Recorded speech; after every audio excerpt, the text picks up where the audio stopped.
హ్యాపీగా వర్క్ చేశాడు. ఎంతరా అంటే అన్నీ అనుకూలంగా ఉన్న సమయంలో, నీకు బాగా బలం ఉన్నప్పుడు, నీకు అన్ని శకునములు అనుకూలంగా ఉన్నప్పుడు, నువ్వు బ్రహ్మాండంగా ప్రయాసపడినప్పుడు, నీ లెక్క ప్రకారం నువ్వు దీవించబడతావు అనుకున్నప్పుడు ఏం జరగలేదో, ఏదైతే జరగలేదో దేవుడి సమయంలో వస్తే నువ్వు అలిసిపోయినా సరే, పరిస్థితులు వ్యతిరేకంగా ఉన్నా సరే, లోకంలో ఉన్న వాళ్ళంతా ఇప్పుడు నువ్వు దీవించబడే అవకాశం లేదు అని చెప్పినా సరే, దేవుడి మాట చొప్పున ఖచ్చితంగా నువ్వు దీవించబడతావు యేసునామములో.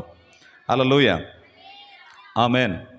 అండ్ మరొక అద్భుతమైన విషయం ఏంటంటే, ఆ అద్భుతం జరిగిన వెంటనే సీమోన్ రియాక్షన్ ఏంటంటే, చేపలన్నీ భయంకరంగా వల నిండుకు చేపలు పట్టిన వెంటనే ఈయన రియాక్షన్ ఏంటంటే, ఆ వల అక్కడ వదిలేసి పరిగెత్తుకొని వచ్చి ఈయన కాళ్ళ మీద పడిపోయి, నేను పాపాత్ముని నేను ఒప్పేసుకుంటున్నాడు, నేను పాపాత్ముని నేను ఒప్పుకుంటున్నాడు.